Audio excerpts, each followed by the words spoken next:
Joe Biden और कमला Harris प्रशासन की बहुत बड़ी भूल थी जो उन्होंने बगराम एयरबेस को छोड़ दिया और अभी चीन ने बगराम पर कब्जा कर रखा है। ये बहुत दुखद और पागलपन भरा है। अमेरिका ने बगराम एयरफोर्स बेस बनाने में अरबों डॉलर खर्च किए हैं। ये दुनिया के सबसे बड़े एयरबेस में से एक है, दुनिया के सबसे मजबूत और सबसे लंबे रनवे में से एक है और चीन यहाँ अपनी परमाणु मिसाइल बनाता है।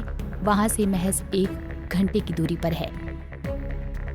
वो अफगानिस्तान का बगराम एयरबेस जिसे इंटरनेशनल लेवल पर खास सैन्य अड्डा माना गया है, वही बगराम एयरफील्ड को अफगानिस्तान के परवान प्रांत में मौजूद है। ये काबुल से करीब 47 किलोमीटर उत्तर में और चारीकार शहर से 11 किलोमीटर दूर है। ये वही बगराम एयरबेस है जो कभी अमेरिका का भी इस क्षेत्र में सबसे बड़ा सैन्य ठिकाना हुआ करता था। अब उसी बगराम एयरबेस को लेकर अमेरिकी राष्ट्रपति डोनाल्ड ट्रंप ने बेहद सनसनीखेज दावा कर दिया है और इस दावे ने कई सवालों को जन्म दे दिया है। डोनाल्ड ट्रंप का अब दावा है कि ड्रैगन यानी चीन ने तालिबानियों के हाथ में बगराम एयरबेस को अपने हाथ में कब्जा लिया है। अगर यह हकीकत है तो अंतर्राष्ट्रीय राजनीति में बड़ा भूचाल आने की संभावना है, क्योंकि ये एयरबेस भविष्य की चुनौतियों के लिए बहुत मायने रखता है, खासकर युद्ध के समय में। ये वही एयरबेस है जिसे अमेरिका ने 2021 में खाली कर दिया था और ये इतना बड़ा दावा डोनाल्ड ट्रंप ने अमेरिकी राष्ट्रपति के आधिकारिक आवास और कार्यालय व्हाइट हाउस में राष्ट्रीय प्रार्थना दिवस को संबोधित करते हुए बीते बृहस्पतिवार को किया है।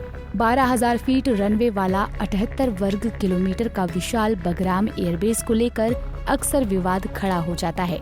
बीते अप्रैल माह में भी एक ऐसा ही दावा किया गया था कि अफगानिस्तान का बगराम एयरबेस एक बार फिर से अमेरिका के कब्जे में आ गया है, क्योंकि एक अमेरिकी एयरफोर्स का विमान C-17 उसके ऊपर उड़ते देखा गया था, जिसके बाद इस दावे का खंडन खुद तालिबानियों ने किया था। अब जब एक बार फिर इस बात को लेकर विवाद उठ खड़ा हुआ है कि चीन ने बगराम एयरबेस पर कब्जा जमा लिया है, तो ये काफी अहम हो जाता है, क्योंकि ये एयरफील्ड चीन के परमाणु हथियार स्थलों से सिर्फ 1 घंटे की दूरी पर है, जिसका इस्तेमाल भविष्य में ड्रैगन अपने सामने आने वाली किसी भी चुनौती से निपटने के लिए कर सकता है।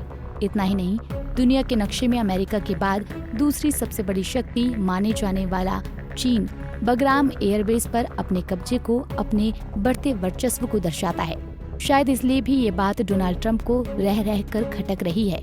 ऐसे में जानकारों का मानना है कि कुछ भू राजनीतिक गलतियां हमेशा के लिए गूंजती रहती हैं और यही अमेरिकी राष्ट्रपति के साथ भी हो रहा है। हालांकि ट्रंप अपने इस दावे से पहले बीते अप्रैल महीने में नेशनल रिपब्लिकन कांग्रेशनल कमेटी को संबोधित करते हुए कह चुके हैं कि अगर वो प्रशासन में उस वक्त होते तो वो कभी भी बगराम एयरबेस नहीं छोड़ते। जो बिडेन और कमला हैरिस ने अमेरिकी इतिहास में ये बहुत बड़ी भूल की है।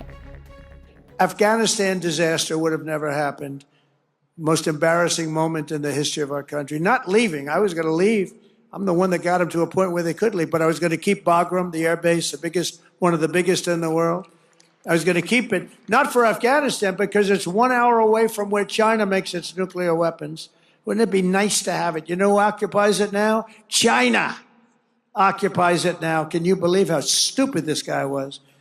On top of that, they get blown up at the airport, leaving the wrong airport. They didn't leave from Bagram. They left from a local little airport, which was crowded and like crazy with the people from the towns and cities. And the bomb went off and decimated hundreds of people, killed hundreds. We lost 13 soldiers. But we also had 42 or 48 horribly injured. Arms, legs, face, horribly injured. All because we had a stupid leader. Should have never happened. Should have never been involved in that. ये वही Bagram airbase है जिसे America से वापस पाने के लिए तालिबानियों ने एड़ी से चोटी तक का जोर लगा दिया था।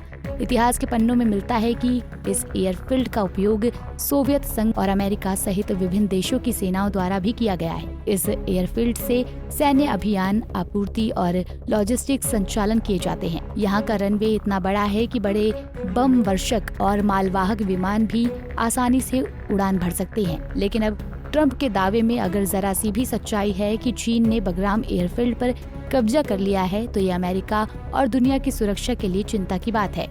ये ऐसी बात है जो कई सवाल खड़े करती है कि आखिर ड्रैगन अफगान में क्या कर रहा है, क्या चीन का बगराम पर कब्जा भारत का सिरदर्द भी बन सकता है, वगैरह वगैरह। अब अमेरिका बगराम एयरफील्ड को लेकर बिलबिला रहा है, लेकिन एक वक्त था जब अमेरिकी राष्ट्रपति जो बिडेन ने बगराम एयरबेस को छोड़ने के पीछे अफगानिस्तान में युद्ध समाप्त करने को कारण बताया था, और जिसके आधार पर लगभग 7,000 अमेरिकी सैनिक और नाटो सहयोगी जवान अफगानिस्तान से वापस चले गए थे। Bureau report, Punjab Kesari TV. हमसे जुड़े रहने के लिए हमारे YouTube चैनल को सब्सक्राइब करें और नई वीडियो की नोटिफिकेशन के लिए बेल आइकॉन को दबाएं।